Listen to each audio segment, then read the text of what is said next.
अनंत कोटि दंडवत सतगुरुदेव को। कल अपना विषय चल रहा था पुरुष सूक्त का। 15 मंत्र हो गए, जिसमें 2 मंत्र पहला और दूसरा, उसमें परमात्मा के, पुरुष के, आत्मा के स्वरूप लक्षण हैं कि वो कैसा है। और 3 मंत्रों से 15 मंत्रों तक परमात्मा का स्वभाव कैसा है, उसके तटस्थ लक्षण, स्वरूप लक्षण और तटस्थ लक्षण। तो पहला आपको बता दिया था कि पहले में स्वरूप है, तो दूसरे में, तीसरे में है कि वो रहता कहाँ है, तो बताया था कि सर्वम है। लेकिन अब जो तीसरा मंत्र है, ये माया इससे प्रगति परमात्मा से, जब तीसरे में ब्रह्मांड प्रगटा, चौथे में ब्रह्मांड प्रगटा, 5वें में ब्रह्मांड के लिए बता दिया कि उसमें शीशा जो विश्व है, ब्रह्मांड है, वो दर्पण है। उसने दूसरे पुरुष को दिखा दिया, 2 करके दिखा दिया पुरुष को। माया का पढ़ा स्वभाव क्या है, उत्पत्ति, स्थिति और लय। उसकी शक्ति की उत्पत्ति, उसकी शक्ति थोड़े समय दिखती है और फिर लय हो जाती है। तो जब शक्ति प्रकट हुई, तीसरे मंत्र से बात शुरू हुई, तो ये 5वें मंत्र में आई कि दूसरा पुरुष दिखने लग गया। पुरुष को माया ने 1 से 2 करके दिखा दिया, द्वैत दिखा दिया। जो माया है, जो दर्पण है, जो विश्व का शीशा है, उसने उस पुरुष को, चौथे पाद ने सतचित आनंद को, अद्वितीय को, अविनाशी को, अमर को विपरीत दिखा दिया। माया ने द्वैत दिखा दिया, अनेक दिखा दिया। देखिए लीला थी ये। अब ये द्वैत दिखने लगा, अनेक हो दिखने लगा पुरुष। उसके बाद इस अनेक रूप माया के कारण ये जो जगत में ये जो सत्य प्रतीत हो रहा है, द्वैत, अब इसी को काटने के लिए साथ की साथ पुरुष ने क्या प्रकट किए? वेद प्रकट किए। देखो कितना रहस्य है हमारे ग्रंथों के अंदर, पर कौन इन बातों को जानता है? वो तो 16वें मंत्र में बताएंगे कि स्वर्ग पाने के लिए, उसके पाने के लिए ये कार्य होने लग गए। इधर कोई नहीं गया, द्वैत को अद्वैत में जानने के लिए कोई नहीं गया। और द्वैत प्रकट करके साथ की साथ इस रहस्य के लिए, जानने के लिए 4 वेद प्रकट कर दिए। अब था क्या?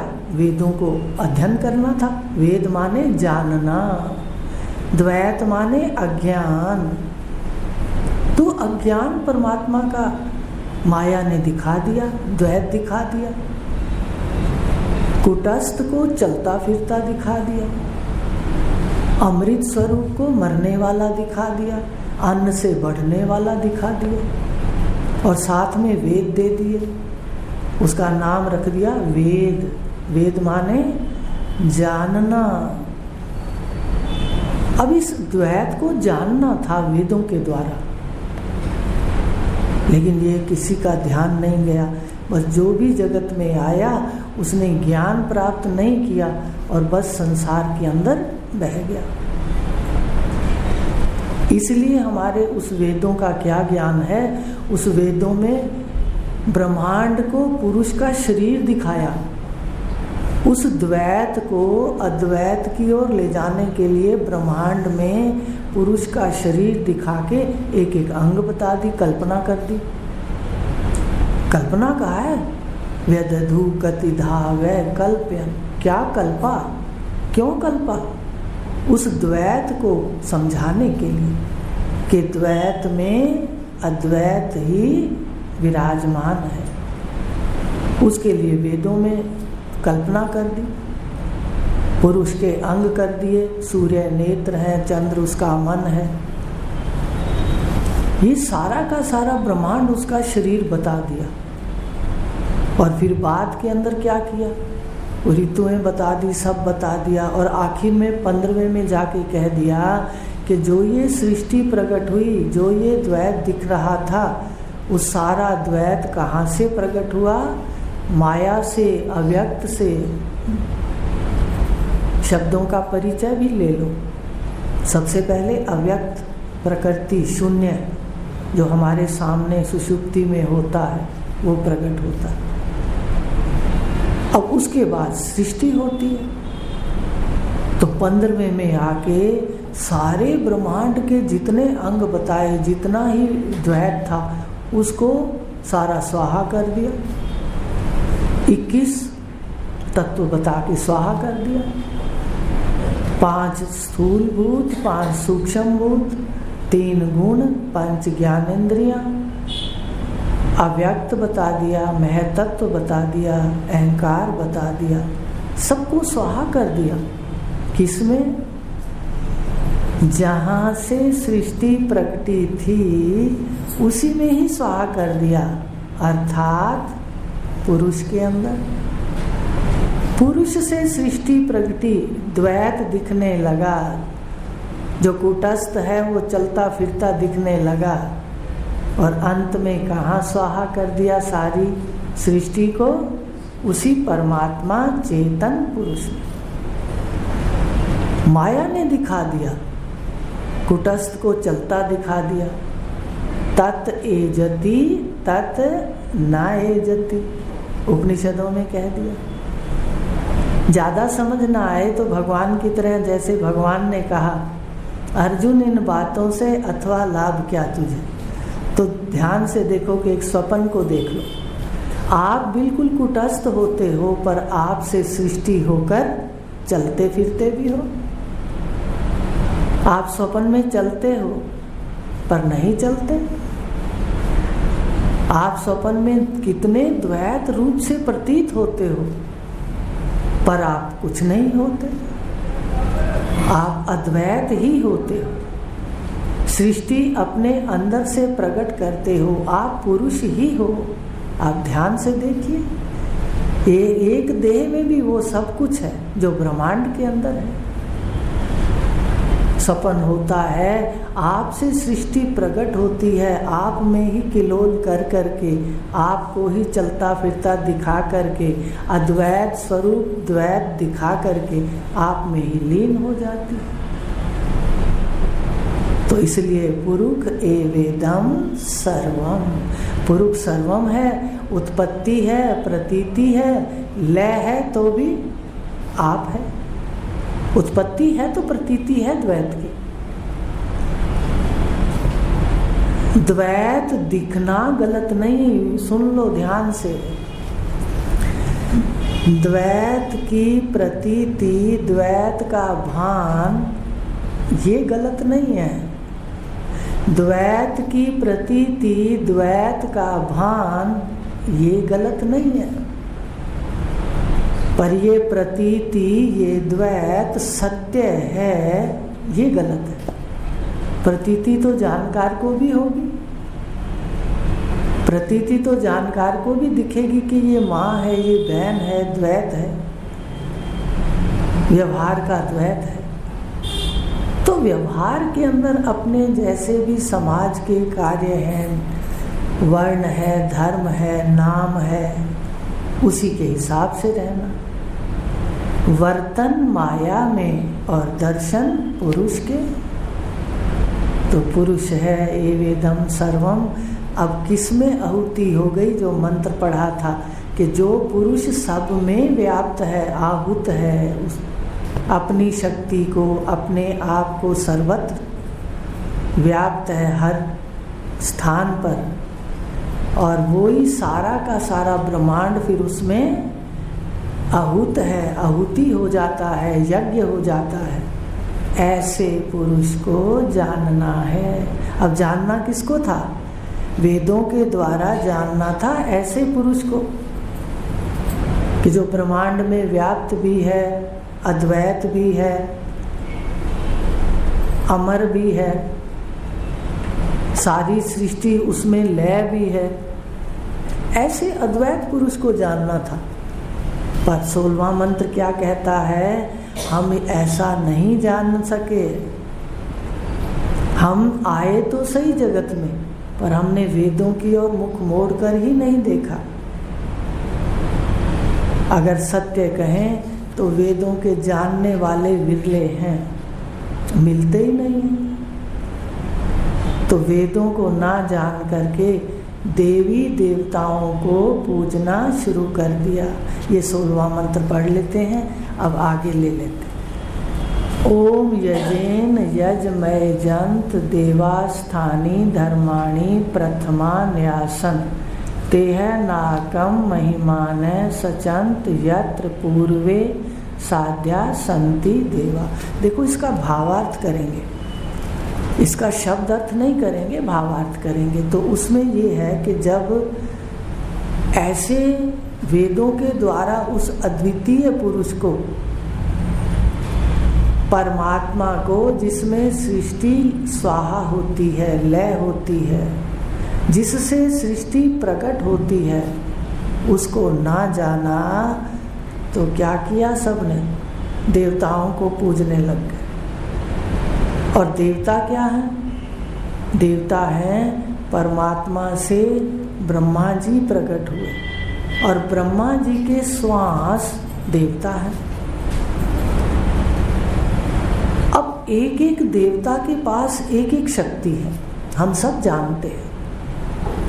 तो ये मंत्र पहले बात करते हैं कि इसमें समझाया कि देखो जो ये पुरुष परमात्मा है, ऐसे पुरुष का ज्ञान प्राप्त करो जिससे सृष्टि उत्पन्न होती है, कुछ समय प्रतीति है और फिर उसी में लय है।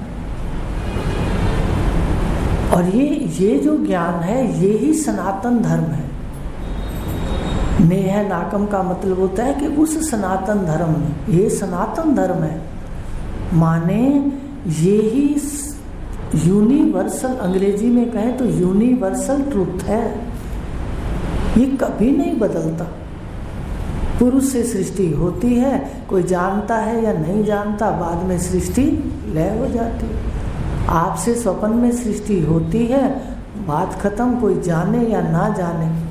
कोई जानता है कि बिना तत्वज्ञ पुरुष के स्वप्न में मैं ही मैं हूँ?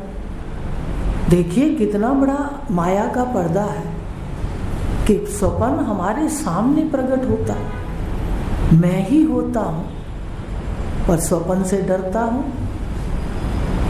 इसका मतलब स्वप्न का भी अज्ञान है। अज्ञान ही दुख का कारण है। तो जब सृष्टि को रच लिया, सारी कल्पनाएं हो गई, मंत्र दृष्टा ऋषियों ने, प्रजापति ने ये कल्पनाएं करी, यज्ञ किए, मानसिक सृष्टि प्रकट की, और सारी ये उत्पत्ति भी करी और लय भी कर दी। यही सनातन धर्म है। और फिर इस धर्म में उन्होंने, प्रजापति और मंत्र दृष्टा ऋषियों ने, ये देवताओं की फिर पूजा रची और इसमें पुण्य रचा। नाकम माने उन्होंने स्वर्ग में जाने के लिए, अच्छे लोकों में जाने के लिए पुण्य रचे। अब देखो उन्होंने पुण्य रचे थे, लेकिन पाप नहीं रचे। कहीं नहीं लिखा ये कि उन्होंने पाप रचे। लेकिन जो पुण्य रचे, जो धर्म रचा सृष्टि को चलाने के लिए, धर्माणि प्रथमा न्यासन, जो धर्म रचे इस सृष्टि के संबंधित, उस धर्म के विपरीत जो चला वो अपने आप ही उसका अधर्म हो गया। धर्म रच दिए, भाई सत्य बोलो, किसी सबका भला करो, रच दिया। यज्ञ करो, देवताओं को उनका अन्न दो, देवताओं की पूजा करो, उन्होंने रच दिया। अब यहाँ तक ये पुण्य रचे गए कि स्वर्ग तक चले गए, जितने भी करने वाले हैं पूजा पाठ। तो अब ये शुभ कर्म रचे, लेकिन शुभ के साथ अशुभ नहीं रचे। शुभ कर्म रचे और जो विपरीत उसके चलने लग गया वो अपने आप ही उसके अशुभ हो गए। तो यहाँ शुभ कर्मों की बात आई और देवताओं की भी पूजा की, देवताओं की भी पूजा बताई कि सनातन धर्म यही है, इस पुरुष को जानना है।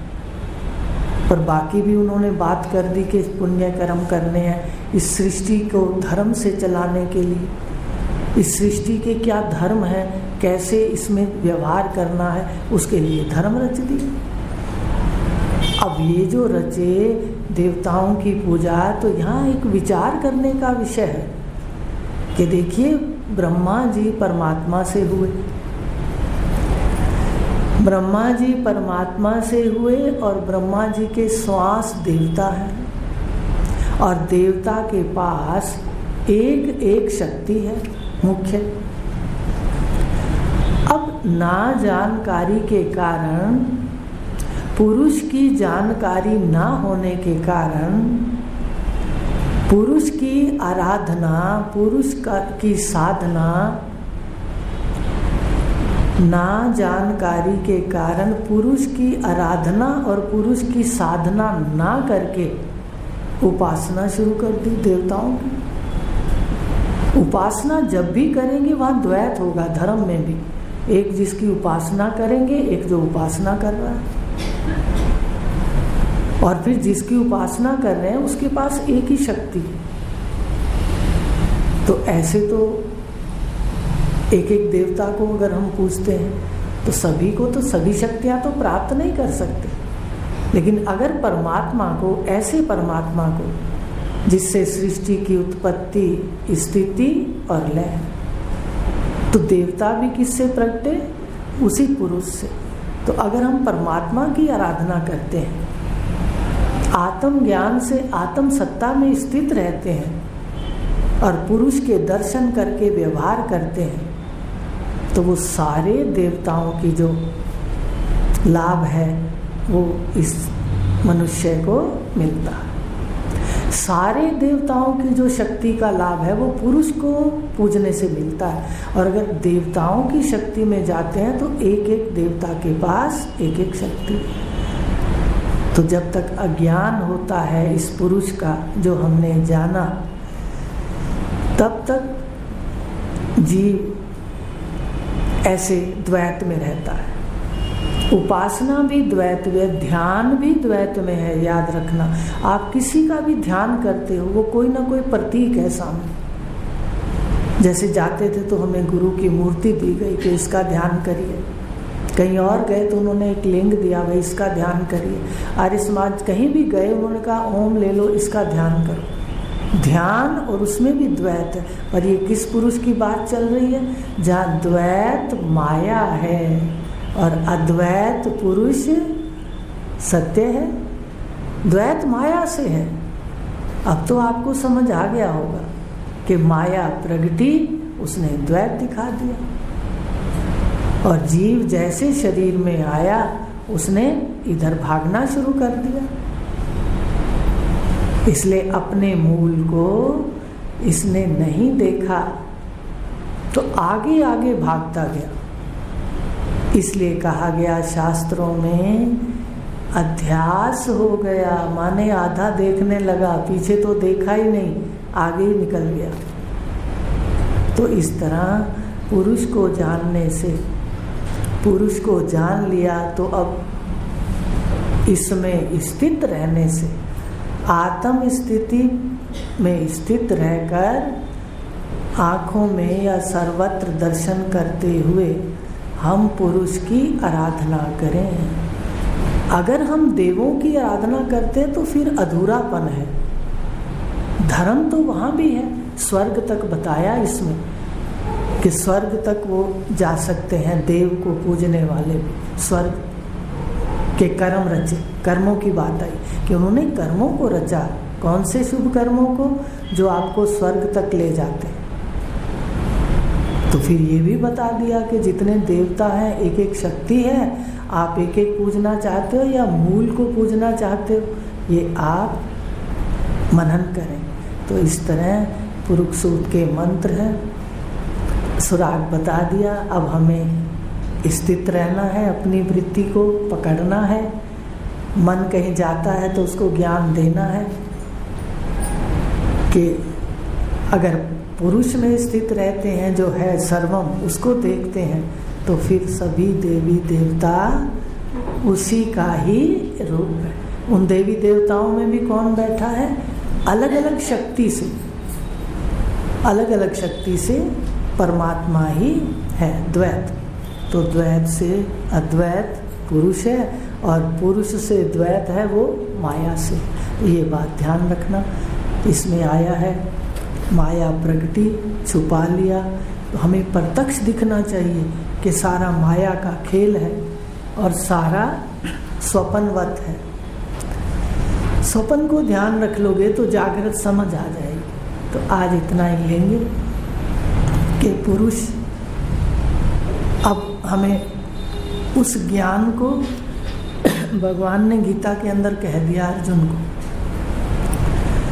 वही बात आपसे कह रही हूँ, ज्ञान बुद्धि कही मैंने, मान तू पार्थ कर्म में। भाई ज्ञान बुद्धि तो तुझे दे दी, अब तू कर्म में मुझे दिखा दे। उन्होंने तो अपनी भाषा में कहा, हम आपस में बात कर रहे हैं कि ज्ञान बुद्धि तो दे दी गुरुदेव ने, पर कर्म में दिखा दो।